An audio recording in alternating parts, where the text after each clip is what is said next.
LICSW exam for master's level clinical social workers. Just some basics about the LICSW exam.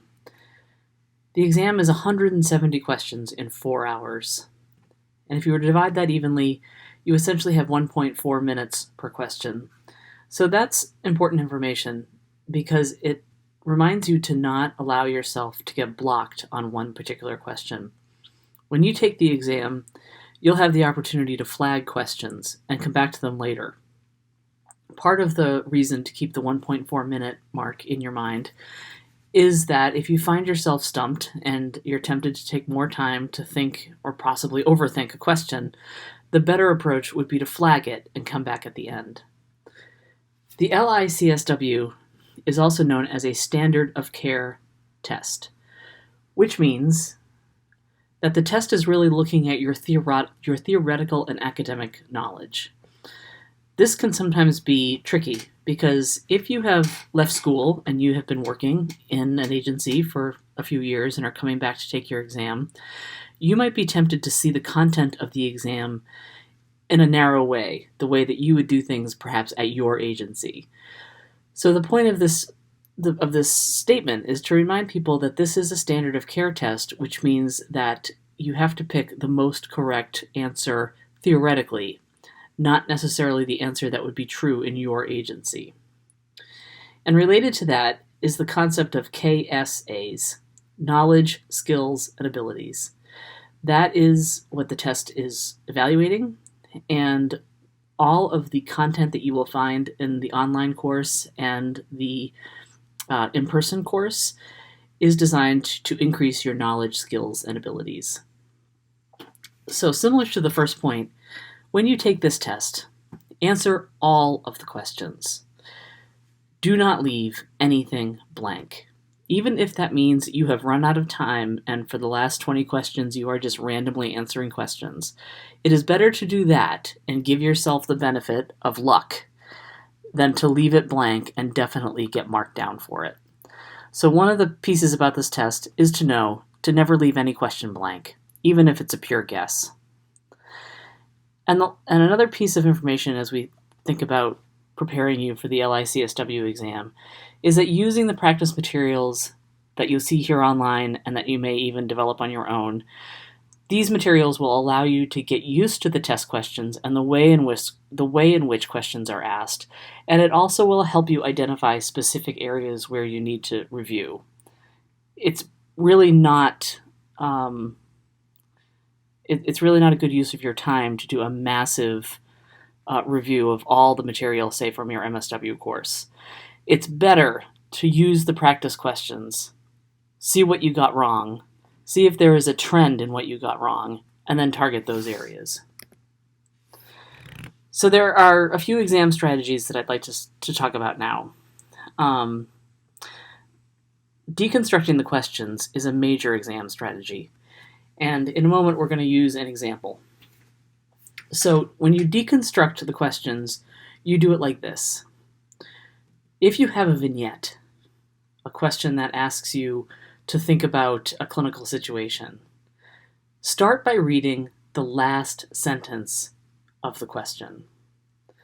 And this will make more sense in a moment. After you read the last sentence first, then you go back and read the entire question again. And then in your mind, you categorize the question, you look for something called a stem, and then you look for something called a modifier. So, for example, here is a test question. Here's the example. A school social worker sees Susie, a 15-year-old, for academic and behavioral problems. She is easily distracted, overwhelmed, very negative about herself and others. She is mistrustful and angry with her family. She is very resistant to meet with you. The school social worker is most likely to recommend A, long-term treatment, B, group treatment, C, short-term trial treatment, and D, psychoanalysis. So here is your example. And here are your 4 possible answers. So if you would like to pause right now and think about your answer, in just a moment, I will tell you the right answer and why it's the right answer according to deconstructing the question, the slide that we just talked about.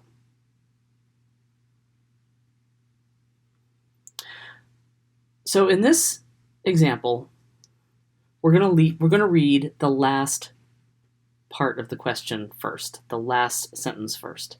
The social worker is most likely to recommend. This is important information because it tells you that you're referring this student out to someone else, that this is not a student that you are going to hold on to and provide treatment for. So reading the last sentence first reminds you that this is a recommendation that you're making, not a treatment planning question. So you read the last statement first. The social worker is most likely to recommend. And then you go back and read the entire thing again. A school social worker sees Susie, a 15-year-old, for academic and behavioral problems. She is easily distracted, overwhelmed, very negative about herself and others, mistrustful and angry with her family. She is very resistant to meet with you. The school social worker is most likely to recommend. And then your 4 possible answers. So when you categorize a question, there are a number of categories. It could be a practice question, a theory applied to practice questions. It could be a definition. It could be professional boundaries. It could be safety. It could be legal. It could be a question about medication. It could be a diagnosis. It could be applying a diagnosis to practice. It could be about supervision. It could be about administration. It could be about psychopathology. It could be about human development. It could be about professional ethics. It could be about psychological testing. It could be about cultural competency. It could be about research. It could be about policy. It could be about substance abuse. So, and honestly, you could probably make the argument that you could categorize this question in a number of ways. All of these answers, the 4 answers, bring up the possibility of recommending a client for treatment. So I think that you could categorize this as a practice question. So after you categorize it, you look for the stem. What part of the paragraph or the case vignette must you pay attention to in order to answer the question? So in this example, this is a relatively short paragraph. There's a lot of information here about this client, Susie, in a relatively short question. Some questions on the LICSW exam are very long. They can be several paragraphs. So when you have a very long question like that, finding the stem is an important strategy. And so the stem essentially says, what piece of information do you have in this question that is going to guide you towards the correct answer? So I think that one of the main stems that would guide you to the correct answer is the statement, she is very resistant to meet with you.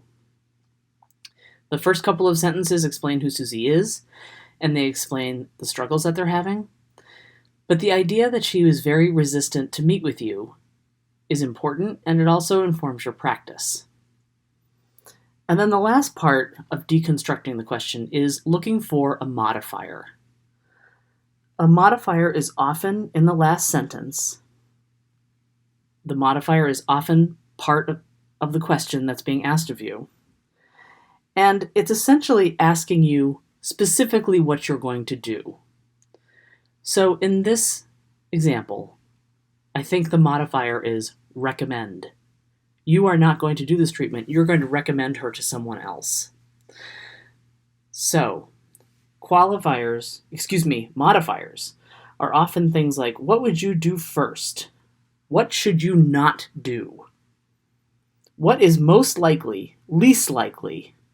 What is the best approach? These are all examples of modifiers. So here you have Susie.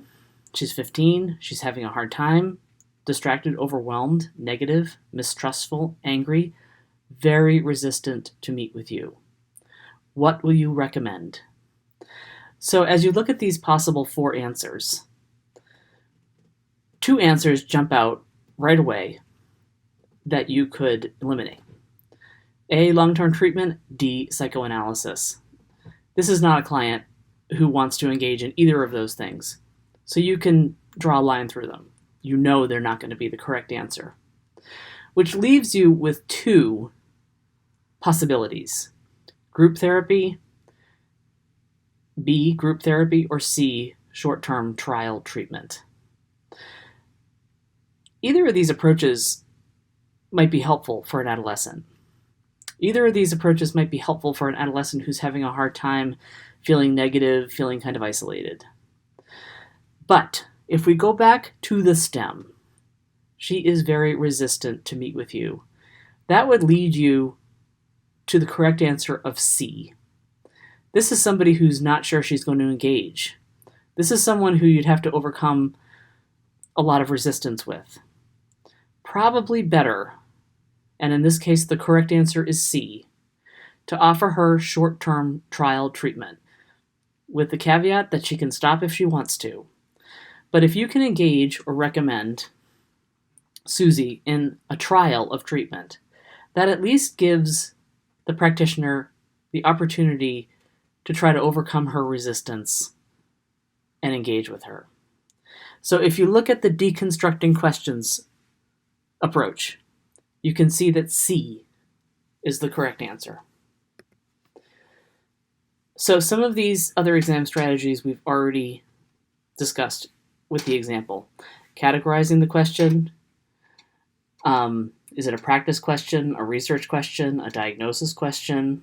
Those kinds of categories that we listed off just a few minutes ago. The second thing to remember when you're taking the test is that multiple choice questions are imperfect. And so what you're trying to do is eliminating things you know are wrong, and then looking at 2 or more, I suppose, possibilities, and trying to pick the most correct answer of those, just like we did in the example. And you have to know, or you have to be able to tolerate the fact that those questions might be imperfect. Something also to remember, which goes back to an earlier point, is that the questions on the exam are going to illustrate diverse settings across different fields of practice. So the example question occurred in a school setting. You'll have questions that occur in a nursing home. You'll have questions that occur in an outpatient mental health treatment facility. You'll have questions that occur in an inpatient psychotherapy unit. So you have to be ready to think about yourself in diverse settings and across different fields of practice. Remembering that these tests will emphasize core knowledge.